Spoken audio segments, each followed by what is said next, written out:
Alright, this is the next installment of just reviewing my deck for power levels. The impetus behind this is somebody's asking what I think my strongest deck is. Actually, what my top 3 strongest decks are. Last time I reviewed Animar. Today I'll be reviewing Azami Latest Scrolls. Just showing, focusing on the cards that make her strong. The 2-card combos, lesser combos, nothing requires much setup. To be honest, Azami is probably my strongest. All of my decks, if they're left unchecked, if I'm not arrested by my opponents, can go to town, can build a certain inevitability. Azami can build it up quicker than most and have it more final than most. Just the nature of having a Tribal Wizards deck. So Azami herself, she's a 2 colorless, 3 blue, 0/2 wizard. Yay! That's some crappy stats. But tap and untap wizard you control, draw a card. That sounds like it could be good. And since it doesn't require, it doesn't give the creatures the ability. It doesn't say wizards you control gain, tap, draw a card. You can tap them as soon as they come into play. Right, so let's take a look at what I've got. I don't want to take too much of your time here. Okay, Omniscience, yeah. Kind of one more card, cost 10. I can cast spells from my hand without paying the mana cost. That's just kind of in here. Island. I keep thinking I should take this out. He's really in here because I need low casting cost wizards in order to build up a deck presence and get Azami online, start drawing cards as quickly as possible. And I have no maximum hand size. If I'm going to be drawing a lot of cards, I don't want to be discarding them. I want to keep them. But at the beginning of my upkeep, if I have exactly 13 cards in my hand, I win. Okay, so yeah, he's a win. Not out of nowhere, because my opponents can see it coming. Unless I flash him into play with Teferi, Mage of Zalthir, they can see it coming down the pike and try to kill him. There's a Graceful Adept. I should probably replace him with Graceful Adept. Graceful Adept is from Kamigawa. I believe she is a 0/2. Costs 2 colorless and 1 blue. But gives me the same ability, no maximum hand size. It's something I'll have to think about. To be honest, I hardly ever take Azami out anyway. She's just so oppressive that unless I know we're going to have a high power level game, I leave her at home. She hardly ever gets out of the house. Okay, Sword of Feast and Famine. This is in here so I can attack my lands mainly with an opportunistic attack and cast more things during my second main phase. The discarded card I really don't care about. The protection from green and black, that is usually relevant. So that's a pretty good card in here. I'll just take a drink right quick.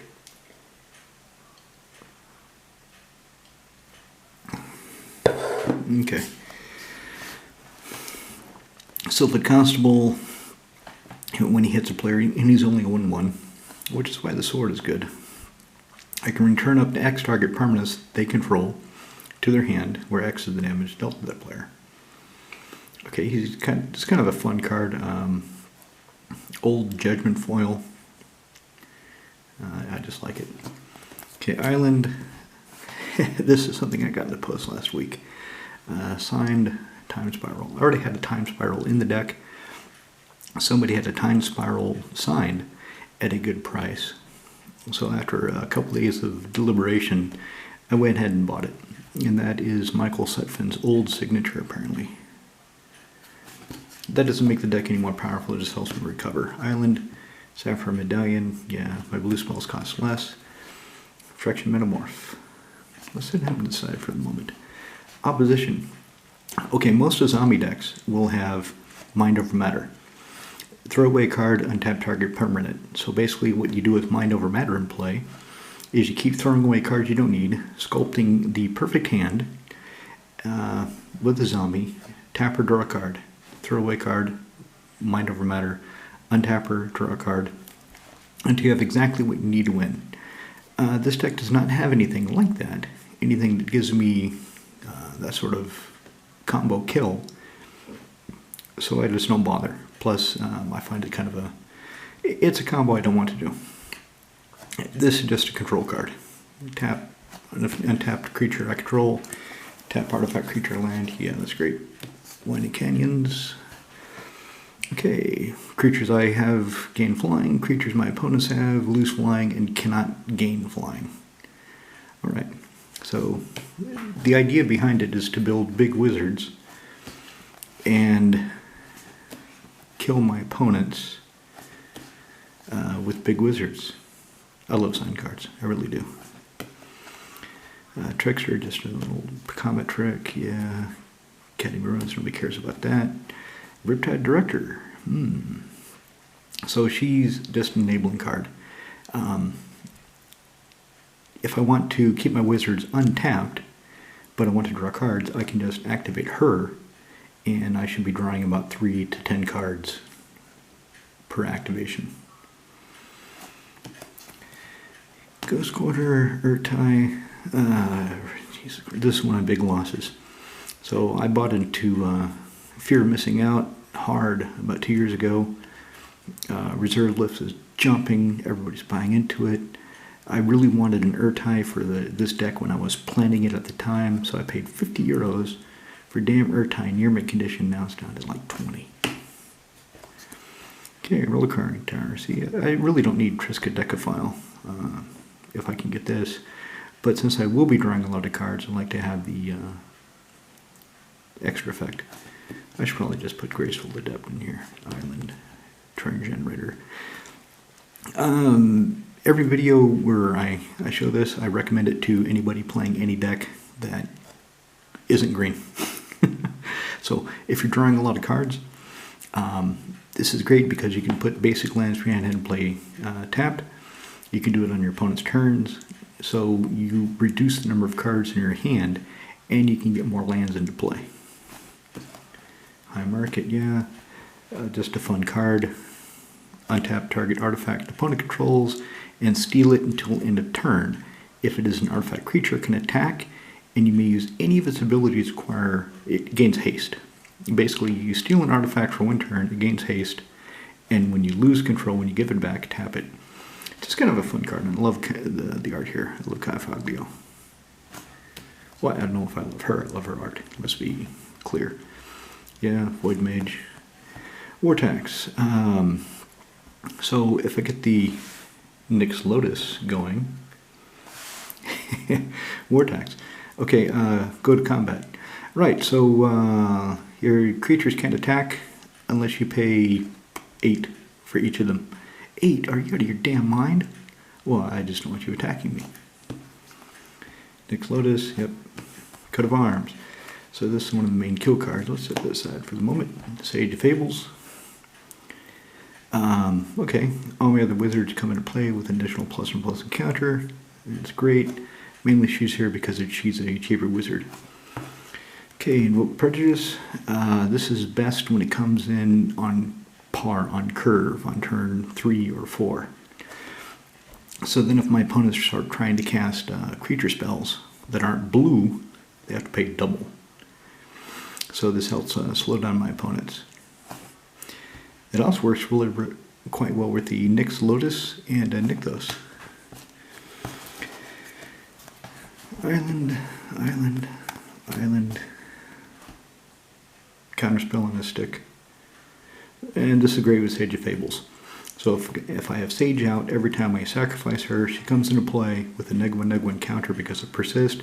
Sage of Fables says, hey, would you like to be bigger? And Glyndolin Archmage says, yes, I would like to be bigger. And the -1 and the +1 cancel each other out. Okay, Shackles. Information Dealer. Basically, restructure the top of your library for the number of wizards you have. For only 2 mana and tap. Alright, this is the key card. If you see somebody playing a zombie, this is the card you need to watch out for, and you need to kill him. You cannot let having a zombie player have an active patron wizard. Especially if he can copy it. Yeah, I'm going to, this isn't in a sleeve yet, I'm going to take out Fate Spinner when I get to where I decided Fate Spinner just doesn't do enough. Yeah, it could be fun, but I wanted the copy effect. So let's say I have Patron Wizard out, and then I copy him. Every time I do it, affects stack. So every time I tap and untap Wizard to mana spike one of my opponents, force spike them, then they would have to pay 2. If I can copy him twice, then they would have to pay 3. If I kick a right of replication and I make 5 copies of this bad boy, then they would have to pay 6 every time I tap one wizard or their spell is countered. So if you're playing against Azami, watch out for the Patron Wizard and kill it. You cannot let it live. Keeping that in mind, playing Azami, I try to protect my Patron Wizard because I know my opponents try to kill him. Tezzeret the Seeker in Deutsch. So I can untap artifacts, I can search for it, yeah. Island, Tormod's Crypt, in case I need to take out a graveyard. Okay, this is a reset button. I used to put Felden's Cane in every single one of my decks when I was playing, for lack of a better phrase, kitchen table Magic. Before I was playing Commander, before I was playing really any format, the first card in any deck, or second, but the 2 cards that went in every deck were a Soul Ring and a Felden's Cane. All of them. It's just the way I wanted to play. I wanted to be able to get the cards I used, creature that died, back into battle. In Azami, I'm using Elixir or Mortality because I don't have to exile it. It gets shuffled back in my library for me to find it again. Really take another drink. Yeah, that's a pretty good wine. I like that. Oh, the second card, the other card, maybe I mentioned it, Soul Ring. Okay, land. This guy is fantastic. This guy is really cool in this deck, especially if I get him first turn, because then all the non-basic lands I have are also islands. Okay, yeah, the Mystic Sanctuary, I believe it's called. It's an island, but he makes my Halimar Depths an island, he makes my Terrain Generate an island, and it's it's really nice. I've had him in play first turn before, and it's great. Okay, here's Fate Spinner. Okay, she's coming out. So what does she do? Beginning of each one's upkeep, they choose draw, main, or combat phase, and they skip each instance of the chosen step or phase this turn. I decided, after thinking about it, that my opponents are always going to pick the worst thing for me. Sometimes it'll work, usually won't. So instead I'm putting in Glasspool Mimic, so I have another clone. Island. Nykthos. Mana Drain. Counter target spell, enter next main phase, add an amount of mana equal to the casting cost, amount of colorless mana, equal to the casting cost, whatever you countered. Island, Master of Waves. Let's him aside for a moment. Okay, so Deserted Temple, great with Nykthos. Make a bunch of mana, spend 1 mana, untap Nykthos, spend 2 mana, make a bunch of mana. Castle Vantress, yep. Island. Okay, let's set that aside. Temple of False God. Counterspell. It's a wizard deck. This is straight up counterspell. Lightning Greaves. I like that art. It's just funny. That thief or whatever she is. She was where she wasn't supposed to be, and the genie doesn't like it. Kazmina. Click. I thought of taking the click out, but a friend of mine plays this poison deck with this flying. I don't think it's a Traxa. It's some flying 2/5 poisoner, and I'm keeping this in here as a way of ambushing him. Again, if I ever do take Azami out. Ghostly Trickster. This is the last time you'll be seeing her in the deck. She's going to be replaced by a Siren Stormtamer. I forgot about Siren Stormtamer. He is more useful. The only reason I put Ghostly Trickster in here is I wanted more low casting cost wizards in order to, as I said, build up a board presence. Willbreaker. Okay, set her aside. Puppeteer. Tap and tap target creature. Island. Mutavault. Island. Who cares? Mutavault.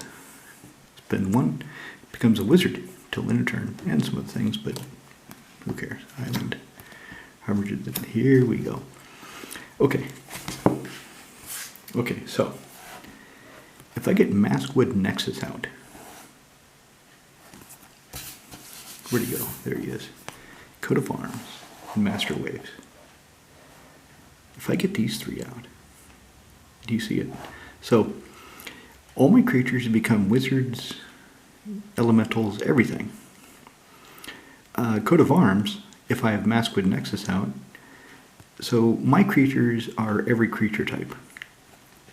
So basically, Coat of Arms says my creatures get +1/+1 for every other creature in play. Full stop. Because they're every creature type. So if my opponents are playing Sliver, Eldrazi, Goblins, it doesn't matter. Maskwood Nexus says, hey buddy, your creatures are all those creature types too. So your creatures get huge. And then Master Waves. So if I cast him with, say I've got 6 Devotion to blue.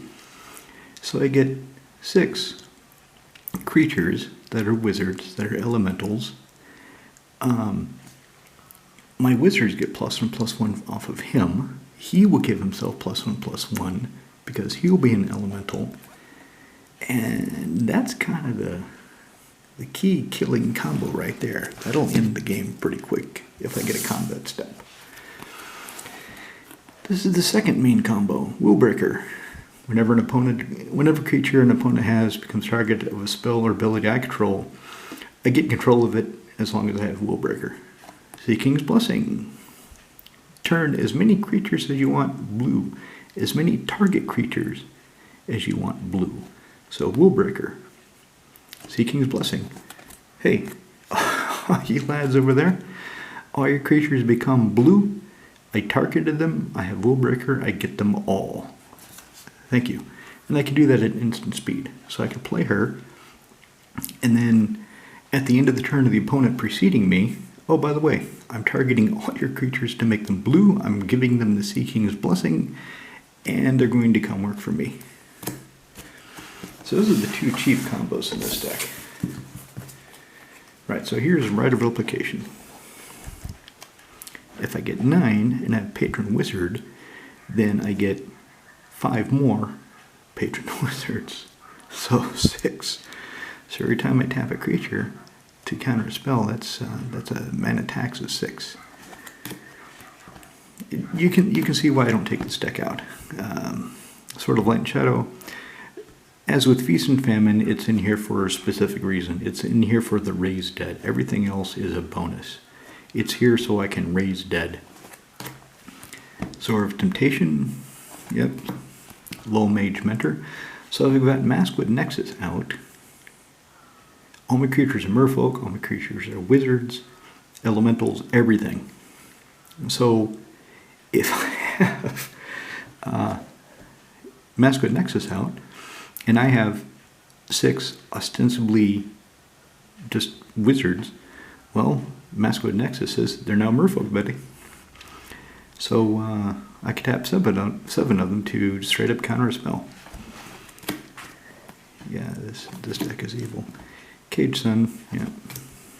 Tap and tap target creature. Reflections of Litjara. So if I get this out before I start casting out things like Patron Wizard,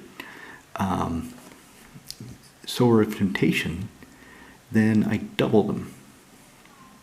I choose a creature type, wizard. Whenever I cast a wizard spell, I copy that spell and get a token out of it. Fantastic. Husher, Island, Bounce a wizard back to my hand. Wash out. Reset button. I only have one board wipe in here. This is a conditional board wipe in order to buy myself more time if I need it. Liquid metal coating. This is in here for two reasons. This is in here because of Will Breaker and because of... and now her name has dropped out of my head. My artifact thief. Where's my artifact thief? Why can't I remember her name?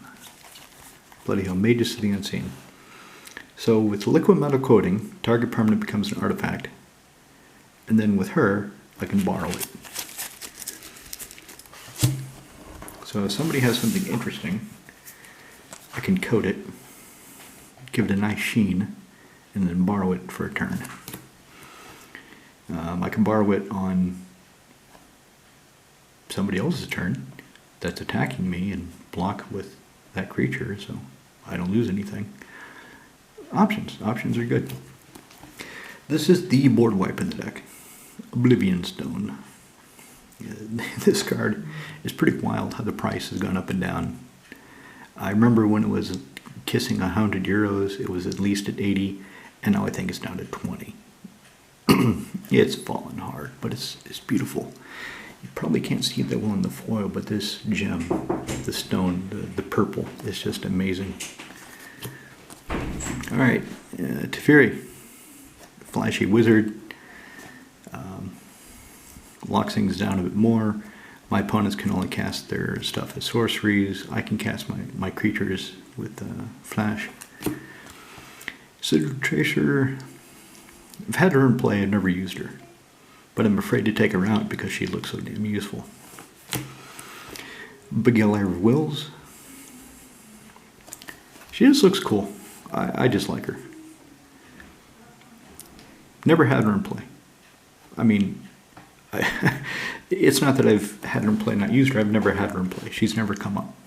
I either win the game too quickly or just didn't cast her for whatever reason. Island, Thawing Glaciers, slow as hell, but does get me lands. And Venser, Shaper Civil.